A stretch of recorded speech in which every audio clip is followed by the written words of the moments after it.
Hey guys, welcome to the Apache podcast. Uh, I'm going to start doing a multi-video series on some highly controversial topics regarding Ukraine and American politics. So I'm going to stream a video of Tucker Carlson interviewing a Colonel Douglas McGregor, I believe is his name. And there are some points. So, first of all, I highly respect Tucker Carlson, and he's one of my go-to news broadcaster. Probably the only one for anything political wise, and nothing but respect for him. But I have to say that there are some points that I do disagree with him. In this video, you will see. So what I'm going to do is we're probably going to watch about maybe 10-15 minutes of the video, and then I'm going to pause in between and talk about some of the topics that he and the McGregor and Tucker discuss about. All right, let's get started. Pretty much everything that NBC News and the New York Times have told you about the war in Ukraine is a lie. The Russian army is incompetent, they claim. Ukraine is a democracy. Vladimir Putin is Hitler and he's trying to take over the world. Thankfully, the Ukrainians are winning. None of that is true. Every claim is false, the last one especially. The Ukrainian army is not winning. In fact, it's losing badly. So this point, this is where it started to get my attention. Was yes, I believe that a lot of the news have their own agenda and exterior motive on what they want to cover. However, the way that Tucker's tonnage came out, saying that the Ukrainians are winning, even if it isn't true, why do you sound so excited for the Russians? And it almost sounds like the Ukrainians being defeated as a good thing, and maybe you think that they deserved what happens to them. So this is just the kind of the start of the video where we start to have some disagreements with what he said, what he shares. Ukraine is being destroyed. Its population is being slaughtered in lopsided battles with a technologically superior enemy, or scattered by the millions to the rest of the globe as refugees. Ukraine is running out of soldiers. As that happens, the question will inevitably arise, who's going to replace them? If the Ukrainians can't beat Putin, who will? The answer, of course, will be us. American troops will fight the Russian army in Eastern Europe. That's most likely. So this is kind of the format that we're going to be using probably for the next 10-15 minutes or so. Just to share why I think that I'm, of course, I'm not any military analyst or have any credentials to back my claims more than Tucker Carlson's claim and or Colonel Douglas and his claim. However, I was I should say Tony and I were both part of a brigade level deep into the Ukrainian army. We did have access to some intelligence, and just a little bit on why we are somewhat credible to share what our thoughts and our experiences are versus what Tucker is sharing as well. So he said that that the Ukrainians were facing against a technological superior enemy such as Russia, and that Ukrainians are losing soldiers, and who will replace them? Well, he let me see, I think I wrote some comments down.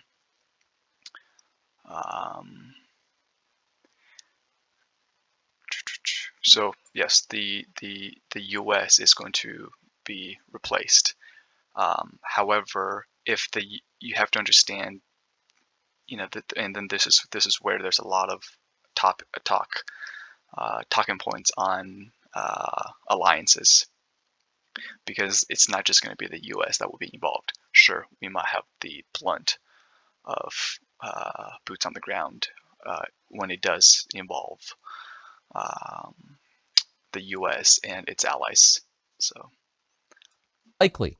And the assumption is we'll win. But will we win? Probably not, says former Army Colonel Douglas Macgregor, a decorated combat veteran who advised the Secretary of Defense in the last administration. The U.S., says Macgregor, is on the brink of a catastrophic war that could very easily destroy us. Few Americans seem to understand that, but they should. Doug Macgregor is now the CEO of Our Country, Our Choice, and we sat down with him recently. This conversation is worth hearing. Doug Macgregor, thank you. So he said that potentially the U.S. might have trouble fighting in Ukraine, and I can tell you from my own experience, and it's, even though the Ukrainians are losing a lot more soldiers, the Russians of course are not losing as much. However, with Western military assistance and equipment, of course the numbers aren't even close. I believe it's like 5-1. However, I believe that the Russians are using the Soviet era tactics, and much older equipment as well. Of course, most of the military assistance from Western countries are a little bit more modernized than its Russian counterpart. Thanks for joining us. How would you assess and describe the state of the war in Ukraine right now? That's an important question, and not enough people have good answers at this point. I think all of the lies that have been told for more than a year and a half about the Ukrainians are winning, the Ukrainian cause is just, the Russians are evil, the Russians are incompetent, all of that is collapsing. And it's collapsing because what's happening on the battlefield is horrific. The Ukrainians now, we think, have lost 400,000 men killed in battle. We were talking about 350,000 a few months ago. Within the last month of this supposed counteroffensive, which was to sweep the battlefield, they lost at least 40,000 killed. We don't even know how many people have been wounded, but we know that probably upwards of 40 to 50,000 soldiers are amputees. We know the hospitals are full. And we know that Ukrainian units at the platoon and company level, that's with anywhere from 50 to 150 to 200 men, are in piecemeal fashion surrendering to the Russians. Not because they don't want to fight, it's because they can't fight anymore. They have so many wounded, they can't evacuate them. And commanders are saying, well, if I can't evacuate my wounded, I'm going to surrender, because otherwise the wounded will die. And so they call the Russians, and they all speak Russian, and tell them on the radio, look, I've got 50, 60 wounded here. I'm going to surrender because I don't want them to be killed. And the Russians from the very beginning have always treated the Ukrainian soldiers very fairly and very gently. And so they know they're not going to be abused or mistreated. They know they can actually be exchanged for Russian prisoners in the future. So this is really, really interesting. He covered a couple points here. He said that the numbers ratio, the death toll ratio between actually just mostly the Ukrainians, about I think little over 400,000 during and counting from its from last year to the current ongoing counteroffensive. And I maybe he's got that this is going to come up a few times. I'm sure there are some reports that are reporting the death toll on both sides. Of course, the numbers is going to be skewed because you're not going to count for everybody. That's just impossible. And of course, the Russians have their own number that they report on. Likewise, with the Ukrainians have their own number that they report on. But the point that I want to stress on is that the Russians are treating the Ukrainian prisoner of war fairly and very gently, I think are his words. And I guess the only thing that I can tell this Colonel Douglas is that let's forget about Bucha and Irpin. It's not like women were raped, men were slaughtered. Didn't happen. Even as innocent prisoners of war, they that are helpless. I'm not sure what he meant by that.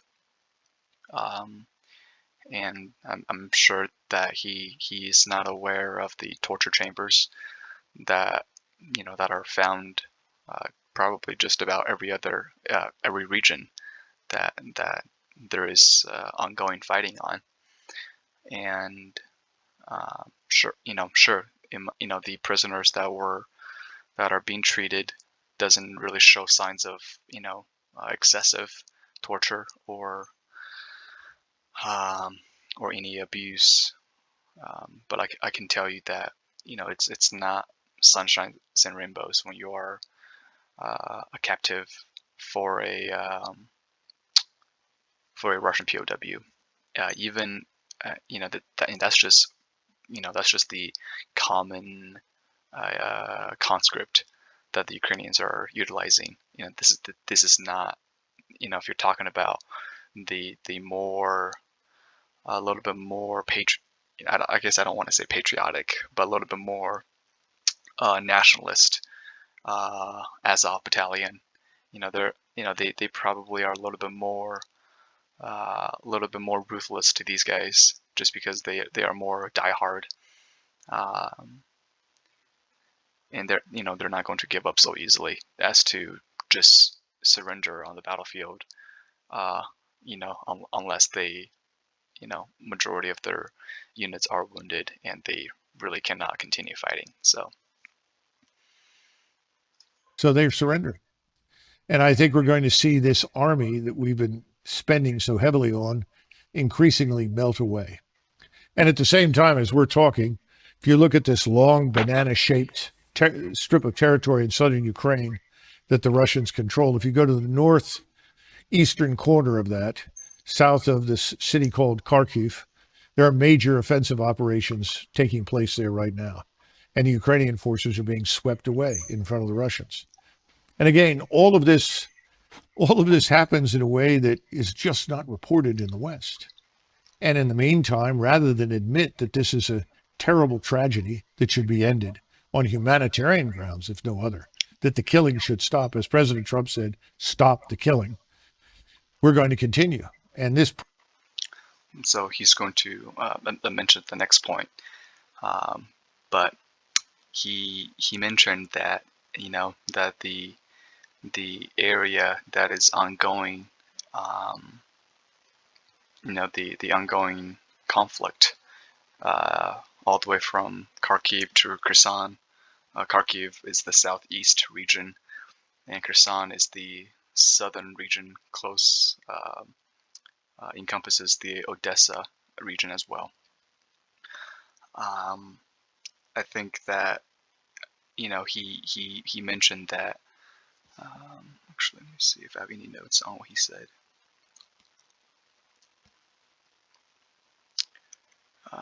So he mentioned that the Ukrainians are being swept away. This is a terrible tragedy and it should be ended on humanitarian grounds. If no other, the killing should stop, like President Trump have said. So this is probably one of the most controversial point that I wanted to talk about is that every Western individual, think tank, um, thinks that the war should stop, and yet no one has really offered a plan or anything strategic on, how do you do it? How do you stop it? And of course you have some of the political leaders in the U.S. Are leaning towards of giving up Ukrainian territories to stop the fighting, or at least a ceasefire from the Russians. And of course, the number one, that's the number one no-go I can tell you from Zelensky is that he will not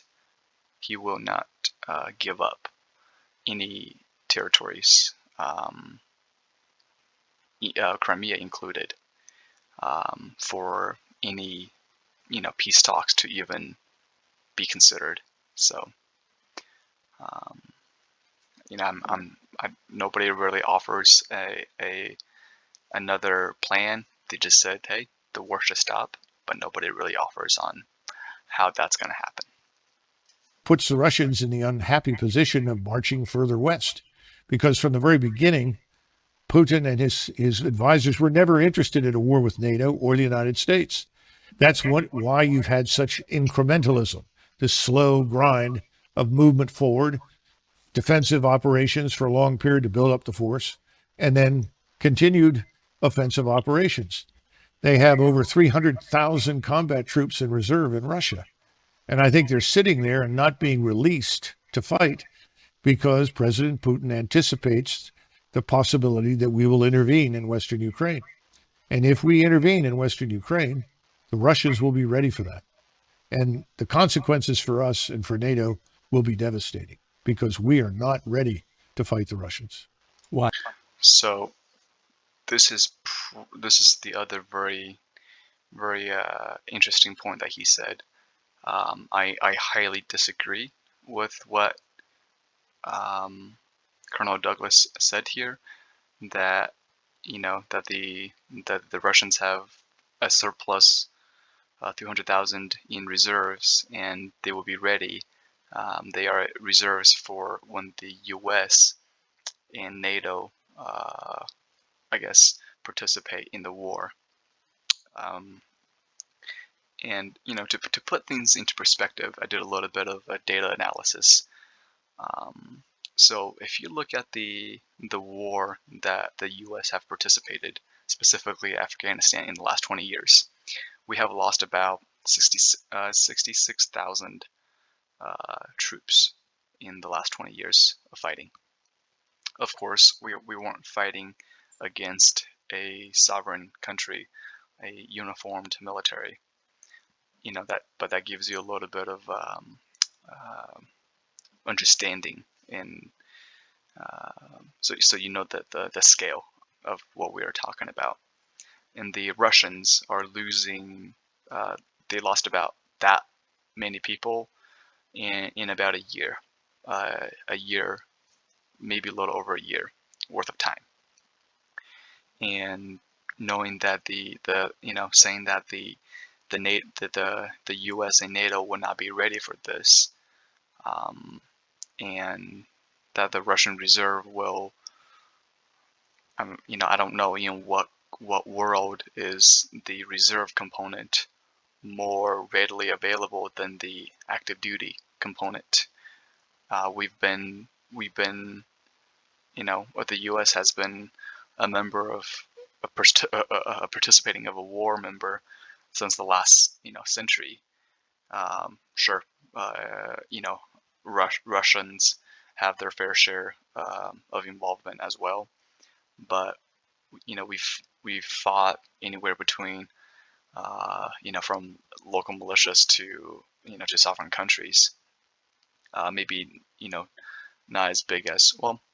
I guess we have fought the Russians in a Cold War before, but I'm not sure if that really counts. And I don't I just for me it just doesn't make any sense that the reserve component would be more effective than U.S. and NATO active troops, boots on the ground. So Tucker's going to break it down to why he's asking why do you think that this is the case? Why? Well, I think the readiness has been on the decline for a long time. You've had an almost steady, uninterrupted decline in the discipline that makes soldiers fight. Discipline is a tough thing. We don't always understand it. Discipline is really a form of habit, and you build those habits over time through repetition, but you also build it under stress, under pressure, so that it sinks in. And then you build cohesion within the framework of those units. You don't build cohesion when you're dividing the force on racial grounds, when you're pushing people who are clearly unqualified up the ranks to command, when you're rewarding people for anything other than demonstrated character, competence, and intelligence. All of those things are demoralizing, destructive to military establishments. The Army and the Marines are suffering with it. So is the Air Force and the Navy. And there's no easy fix. And these cracks, that are just cracks at the moment, will become giant fissures if you go to war. So you spent the bulk of your adult life as an Army officer, went to West Point, commanded troops in battle. You're a combat veteran, decorated. But you entered the Army right at the tail end of Vietnam. That's right. When it was famously at its nadir. Yes. How would you compare the readiness of the current U.S. Armed Forces to, say, 1975 at the end of Vietnam? I think that in terms of morale and discipline, we are close to where we were in the late 70s. We have a lot of people that are confused about what needs to be done. We've lost a sense of what's right. In other words, you don't have people that have served long enough in formations to know what right looks like. Okay. So, this is he's pretty much breaking down of what of the discipline that the U.S. military is facing. All I can tell you is that it's the leaders that are making the policies that are recruiting the not so I don't know, not so patriotic people. There's a reason why that the recruitment has been lowest across the entire branches of the armed forces. I'm sure most of you can figure out the reasons why no one really wants to join the military anymore. But that is not to say that the current serving members are, lack discipline or morale. Sure, it's not as it used to be, 20, 30, 40 years ago. But I can tell you that, the standards in current recruiting and military standards have definitely changed from the past. And he's sharing about his experiences and his time when I think he joined at the end of the 70s, near the end of the Vietnam War, and he was sharing about morale and what is right and what is I'm just gonna say it. Why are we there? Why are we there? Why are we in in one side of Vietnam, um, and then use the same question and say, you know, if the U.S. was to go to war with Russia and assist Ukraine, isn't similar? Isn't it, similar reasons that the U.S. fighting for democracy? Um, I guess you're fighting a civil war there, but most people are comparing Ukraine and Russia, the ongoing special military operation, as a territorial dispute, and that it's a one size fit all. Ukrainians belong to the to Soviet Union or to Russia, and Russia have it belonged to them, so they have rights to take it over. That's kind of their justification. And I can tell you that as far as more speaking on a morale, I can tell you that the Ukrainian morale is strong as ever,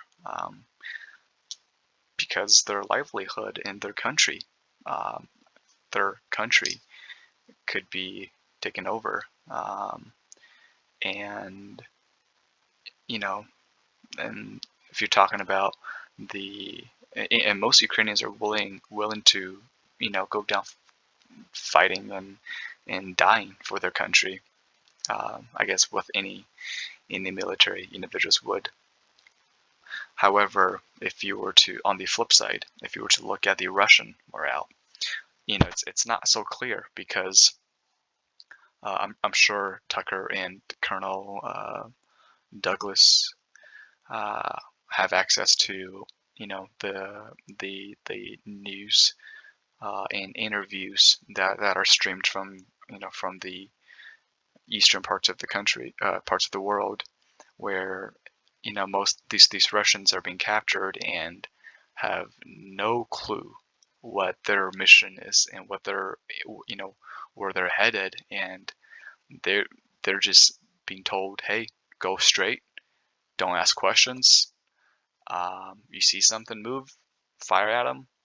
That's the bulk of Russians' strategy, or way of convincing their troops to continue advancing, is that because most of the frontline Russians, they don't even know why they're there. They don't even know why they're on. They, most of them even know that they're on Russian land, and some of them are have a pretty a low and disappointing morale, because of they know that they are fighting. I don't know I don't know if I want to say that they're fighting for bad reason, but I can tell you that they are fighting for the wrong side of history. Um, I guess in Russians' eyes, whatever they're doing is right. However, history um, doesn't always like that, and um, the Russians aren't equipped well.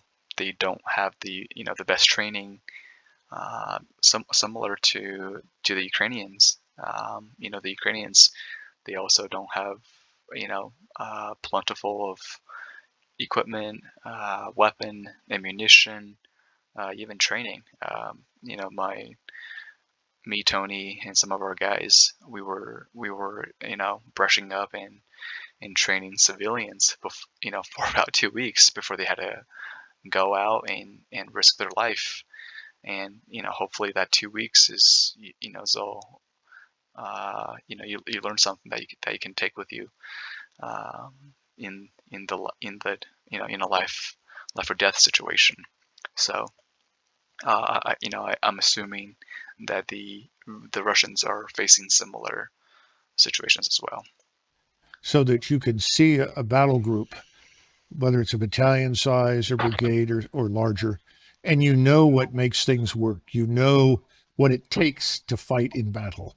We don't have very many people like that because since 2001, most of the fighting has been on a very small scale against a fleeting enemy. You know, running around in sandals with an AK-47, relying heavily on explosives, mines to kill and maim Americans. About 87% of our losses were really a result of explosives that came from mines.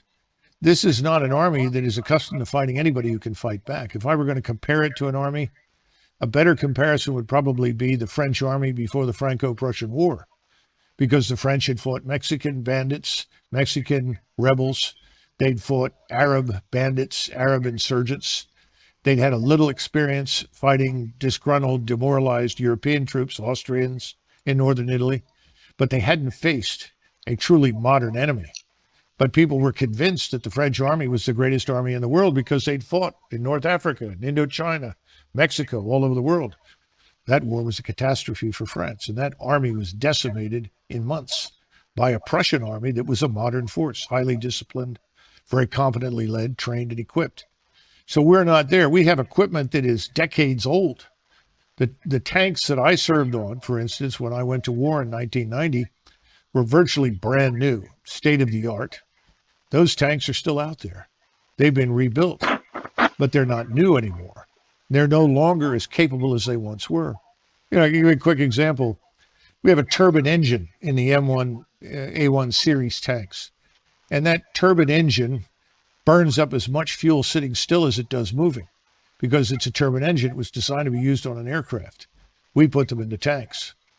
So that means you've got an 8-hour tank. Every 8 hours, if you're operating, you've got to refuel this thing. This thing also burns fuel at a very, very high temperature, over 1,000 degrees. And there are 40 plus connections around the engine that are very brittle, that can easily cause fires if accidentally they touch these little tubes that carry various types of fluid, if they actually touch this engine that's burning so hot. So the engine is so hot that you can track the movement of U.S. Army ground forces with tanks from low Earth orbiting satellites. So if you think you're going to hide or conceal yourself or outpace somebody, you're just a glowing target from space. To this must be added the ridiculousness of not having replaced that engine with a reliable, state-of-the-art diesel-electric engine, which is much cooler, which can go for 24 hours or more without a refuel. And these things are extremely problematic when you go to war, because you have to pull forces back, refill them, return them to the front. That's not easy to do when you're operating as frequently as every 8 or 6 or 9 hours. They say, well, we put it on, I guess, a generator on there to make up for this when you're sitting still. The problem is that you don't sit still for very long in combat, because if you do, you're going to be targeted and destroyed. And that, of course, is what we're seeing in Ukraine. Persistent surveillance from space, from overhead surveillance, makes everything visible all the time. So if you're going to embed yourself in the ground, if you're going to set up a permanent position there where you try to fire from that, you're going to be targeted and destroyed very, very quickly. So that's why this defense right now looks a lot like World War I, because anybody who moves is identified and killed. The only limitation on your ability to target and destroy the enemy is ammunition. The Russians, of course, have no shortages whatsoever. You recall at the beginning of this, we have all these shortages, right? The Russians can't keep up with missiles. The Russians can't keep up with shells. Well, they have multiple manufacturing facilities operating 7 days a week at 24 hours a day. We have no surge capacity in the United States. It would take us many, many months to come up to that kind of standard where we could actually compete in high-end conventional warfare.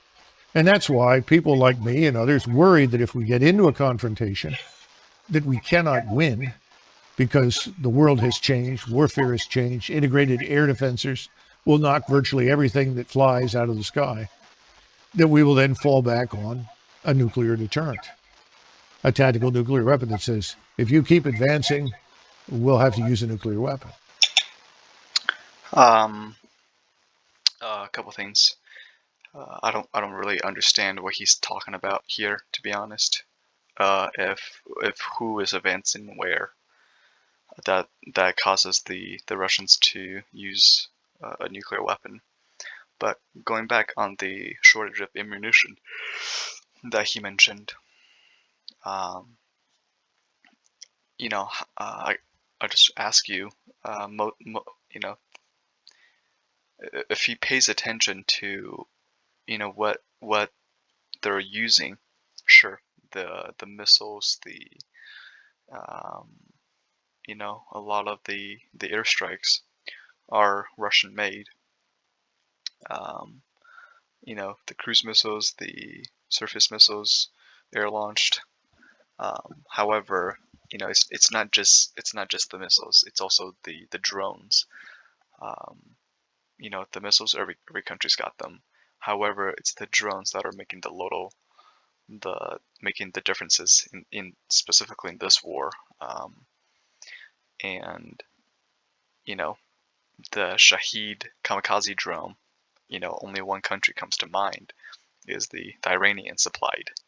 Um, sure, they probably have plenty of this drone laying around, and being manufactured, mass produced, for the war in Ukraine. But at the same time,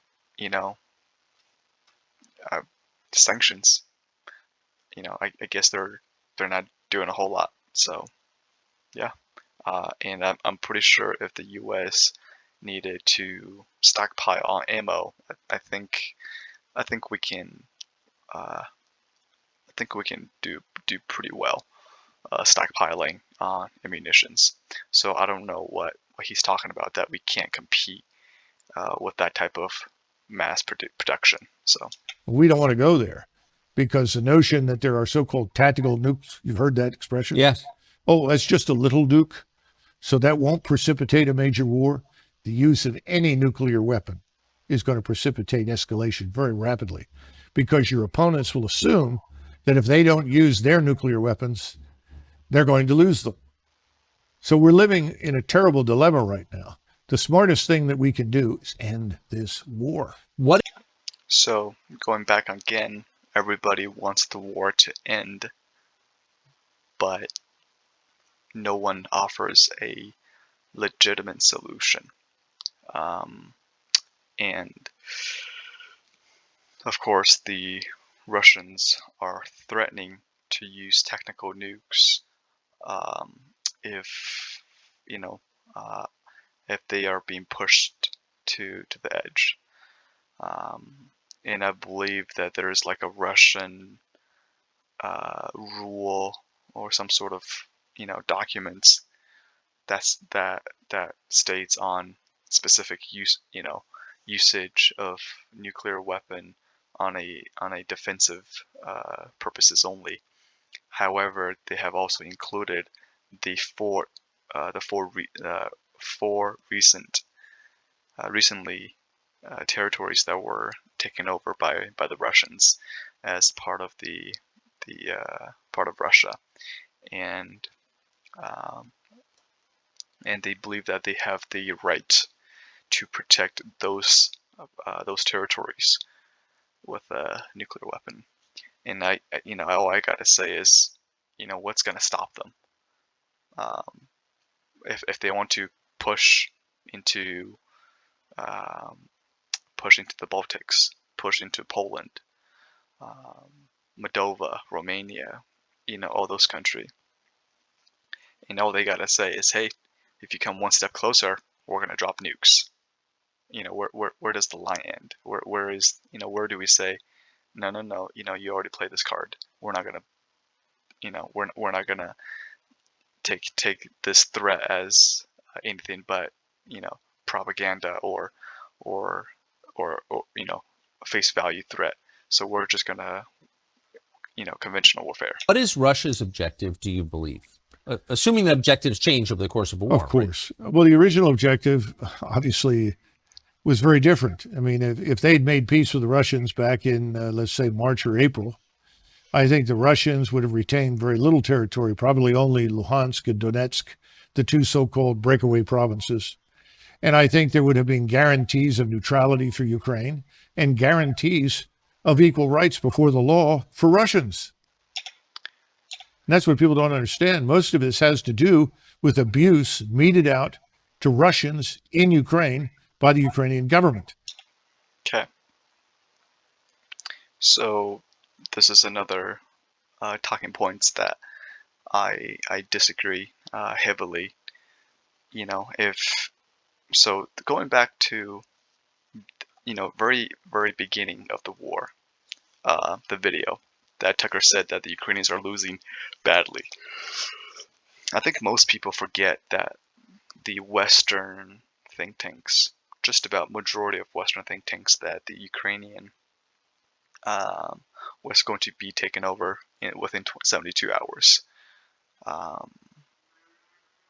I'm assuming they are using analysis from 2014 of annexation of Crimea as some sort of a reference, but and I guarantee you nobody saw it coming. Nobody saw the attack was coming, besides the Ukrainians. And the fact that one, it you know, Ukraine isn't completely taken over by the Russians, and even over a year and a half, you know, the advancement has been contained to some degree.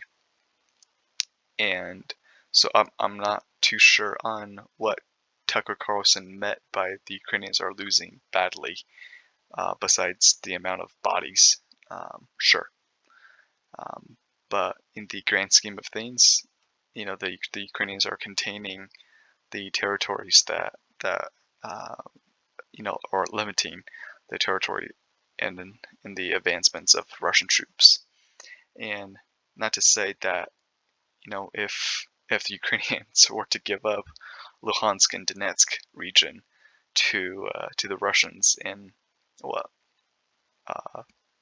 March or April, Russia would have sought neutrality and wouldn't have pushed, wouldn't have done what it did. I'm completely baffled to that comment. Of course, another you know, political figure in his chain of command that wants to give up territories to the opposition. So, and this, of course, is this radical nationalist government that came to power in Kiev in 2014. And they almost immediately, as soon as that government came into power, they started launching a war against the so-called breakaway provinces. And Putin kept trying and trying and trying. The Minsk Accords were another good example, trying to get to a solution that would not involve confrontation. Now we know, of course, thanks to Angela Merkel, the German chancellor, that the Minsk Accords were just a ruse, a way to kill time and give the Ukrainians more time to build up their forces. To build up their forces for what? And it's pretty clear they were building up for an offensive against Russia. And of course, the next step was that we bring in our missiles and station them in eastern Ukraine, which puts them in a couple of minutes away from all of Russia's cities and all of Russia's nuclear deterrent. So this was... Okay, so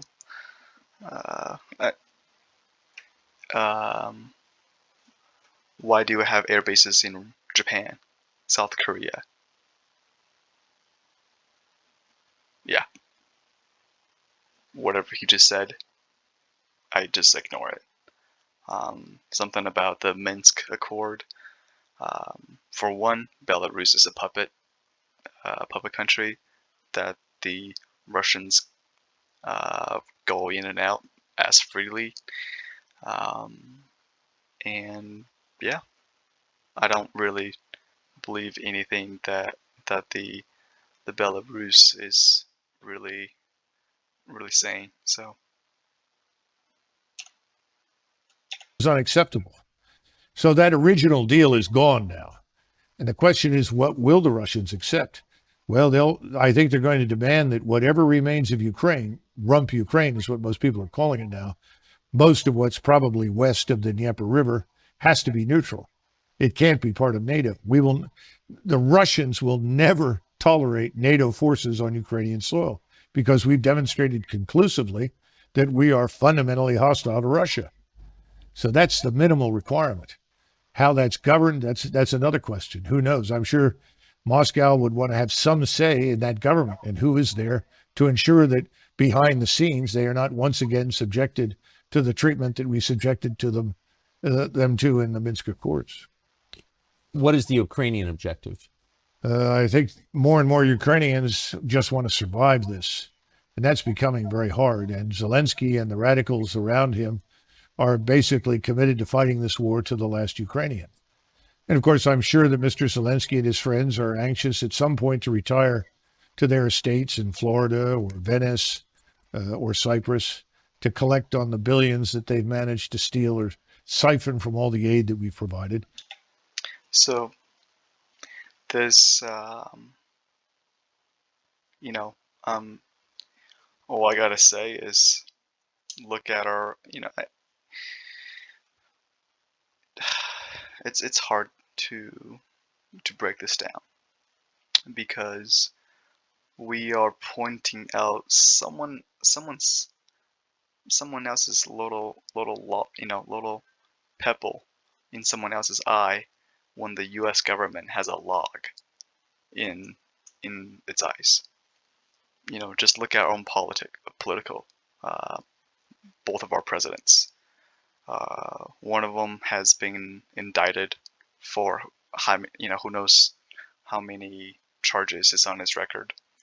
The other one is up, has talks about potentially indictment inquiry. So, yeah, I don't want to go out of my way and say that the Ukrainians are saints. No, they're not saints. However, you as the president of a country that is come under attack, what would you do? I don't. Yeah, I'm lost for words that Colonel Douglas would think that the Zelensky's ready for the war to be finished and retire to Florida, Venice, or Cyprus. I think he forgot, the fact that Zelensky stayed in the country because he could have left if he wanted to. And he fired several members, from his so-called nationalistic circle, and his friends, because he's trying to crack down on Ukrainian corruption. Yeah. Remember, Ukraine is probably one of the most corrupt places in the world. A friend of mine who had spent time in the old Soviet Union and also lived in Mexico came back from a visit to Mexico, and he said, it's hard to believe this, but Ukraine is more corrupt than Mexico.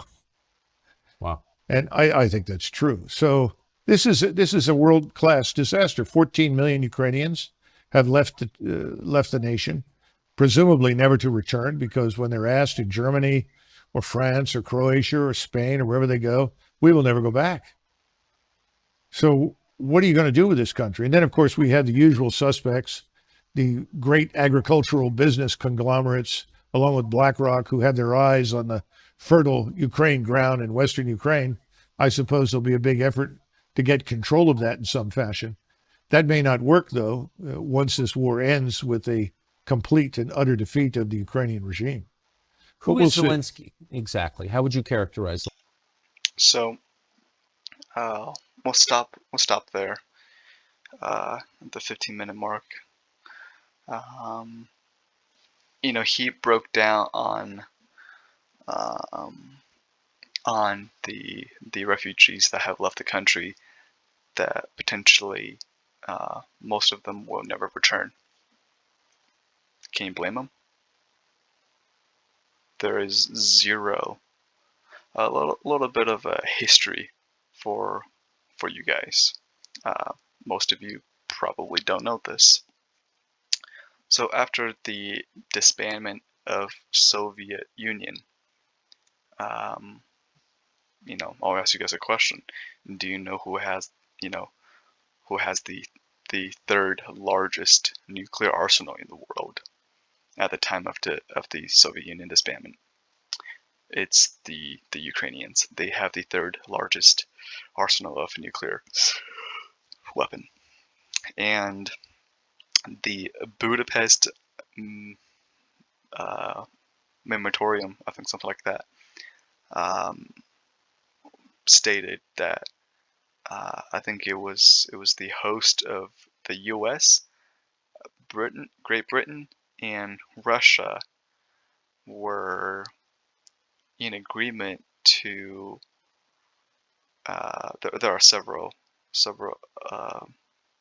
agendas on this memo, but it was agreed that the Ukrainians would give up their nuclear arsenal for guaranteed protection against foreign nation and in sovereignty of its country and people. So no, I don't know. I'm assuming that the U.S. is trying to honor that memo in a way of military support and financial support. But I'm not sure what I guess we can just ignore treaties and memos that were signed into history books. So, but can you blame that the refugees will not come back? There's no safety guarantee. Even if there is it enforceable? So far, it hasn't been. What is to say that 2 years from now on,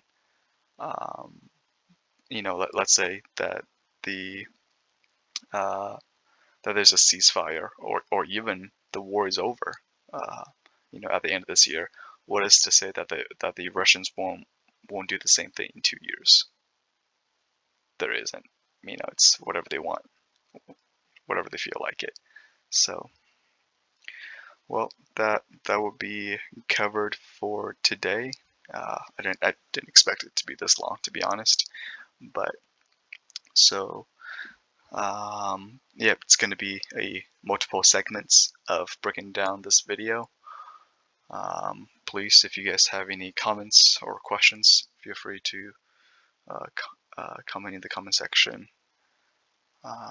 Yeah, and then I'll do another segment of this video, maybe sometime this week. So I'll see you guys next time.